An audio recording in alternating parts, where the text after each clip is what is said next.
Donc voilà Flo, tu vas nous donner tes sensations, ton arrivée dans la discipline du HTCC, quand Didier Guézat t'a prêté la 505 et puis je te laisse un petit peu remonter le fil du temps sur cette année qui est passée.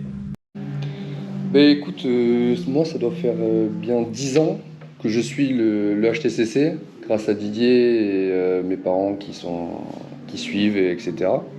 J'ai toujours été spectateur, passionné depuis tout petit de sport automobile. Et un beau jour, justement, Didier me dit: Tiens, Flo, est-ce que ça te dirait de partager un volant avec moi au Val de Vienne Oui, pourquoi pas, avec plaisir, oui. Et donc on est arrivé au Val de Vienne avec des amis. Tac.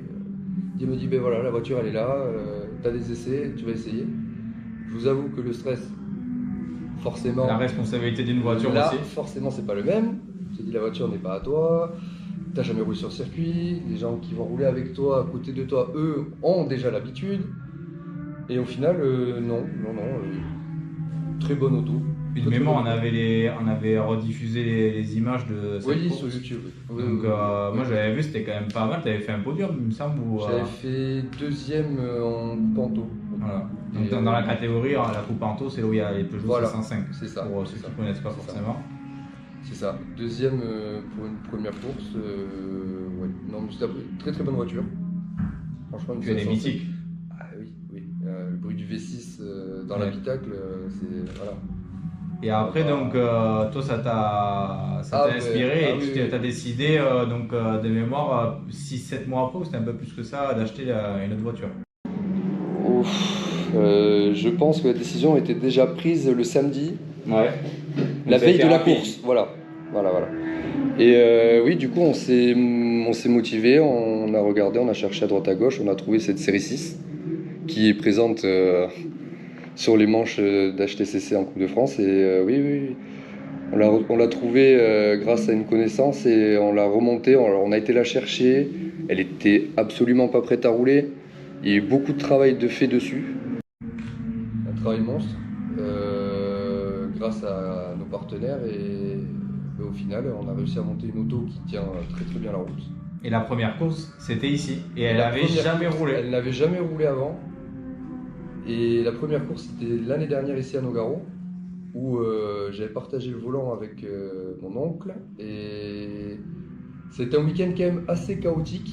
Ouais, malheureusement, la première course. Première course de sa vie, la voiture se fait taper sur le côté. Donc, plus de peur que de mal, juste de la tôle, la carrosserie froissée, c'était rien. Il est reparti, il a fait une très très belle course. Et du coup, course 2 dimanche après-midi, il avait pris un tour de retard, donc forcément je pars à fond de grille. Ouais. Et là, je me rappelle plus exactement du résultat. On était remonté, oui. Non, très très bonne auto. Et après, sur le reste de l'année, tu as peaufiné au fur et à mesure les réglages, les détails. On a peaufiné surtout sur les pressions, sur les plaquettes de frein, les disques, qu'est-ce qu'il fallait qu'on utilise parce que c'est quand même une voiture qui fait 1,5 tonne. Pour une voiture de course, c'est énorme.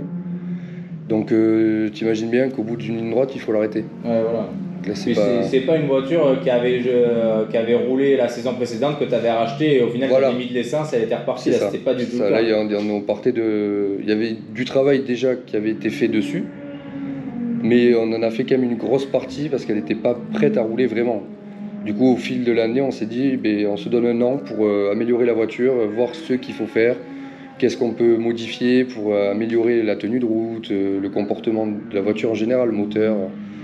Et aussi, tu avais partagé le volant avec Monsieur Puot. Oui, avec Flo. Toi, tu es aussi partisan du partage de volant, comme l'a énoncé Didier Guézat tout à l'heure. Oui. Donc, tu as déjà testé, tu as pu voir aussi pour partager la voiture et partager les frais aussi, parce que mine de rien, c'est quand même si c'est pas très cher, ça reste un petit peu d'argent. C'est quand même un budget, mais comparé aux autres catégories qui peuvent être dans le moderne, c'est dérisoire. Voilà. On peut se permettre de rouler pour des moindres coûts. Et donc là, au bout d'un an d'HTCC, donc là tu redémarres ta saison. Oui. La voiture a été peaufinée, puisque j'ai pu voir moi en interne les finitions, les détails. Donc maintenant, qu'est-ce que tu en penses au bout d'un an?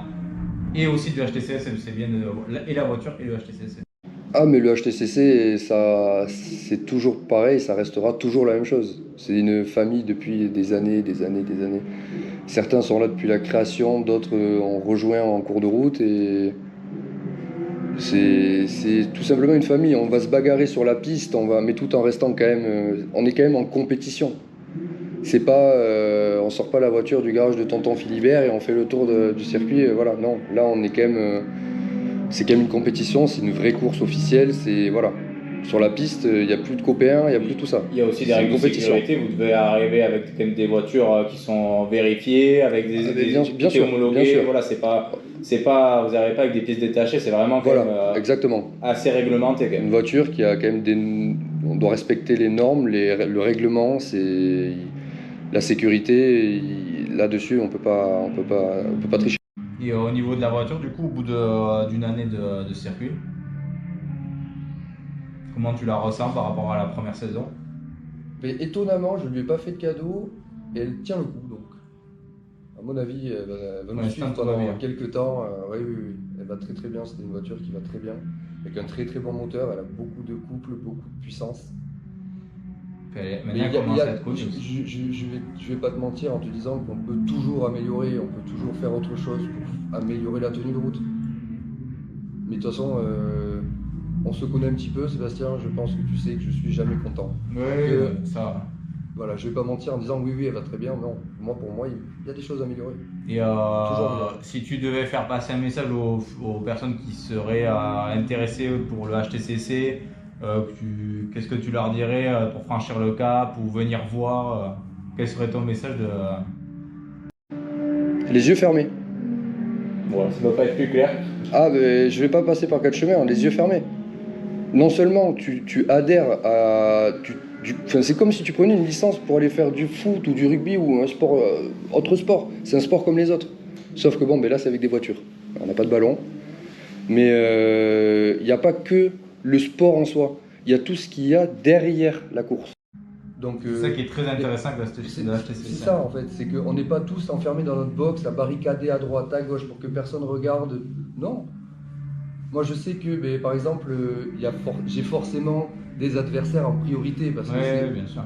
Mais sur la piste, en dehors de la piste, tout le monde mange ensemble. Il n'y a plus de rivalité, il n'y a plus personne. On rigole tous ensemble, on mange ensemble, il n'y a aucune rivalité en dehors. C'est une grande famille, on rigole ensemble, on s'entraide tous. Donc toi tu valides? Ah ben à 100%. Bon. À 200% même. On va passer un petit bravo à Didier Guéza du coup pour le HTCC parce que sans lui on ne pourrait pas ni participer ni connaître tout ce monde parce que c'est quand même grâce au créateur de cette discipline que tout ce petit monde qui gravite autour peut s'amuser, peut passer des bons moments, rendre accessible des circuits mythiques, dans des voitures mythiques, sur des événements, ça quand même c'est pas rien. Donc, mais le HTCC pour moi reste une des meilleures formules pour le moment comme Didier l'a dit, pour le plus grand nombre. On ne peut pas tous se permettre de balancer 2000, 3000 euros rien que dans des pneus. Ouais, c'est ça. C'est pas possible. Donc moi, le premier, je ne peux pas. Mais là, pour le coup, on peut se permettre de faire une vraie saison officielle. C'est dérisoire les frais. Bon, on te donne rendez-vous du coup au prochain circuit, donc à Pau. Mais d'abord, je vais aller faire la course numéro 2. Voilà. Et on te souhaite bonne chance pour la course 2 aussi. Merci.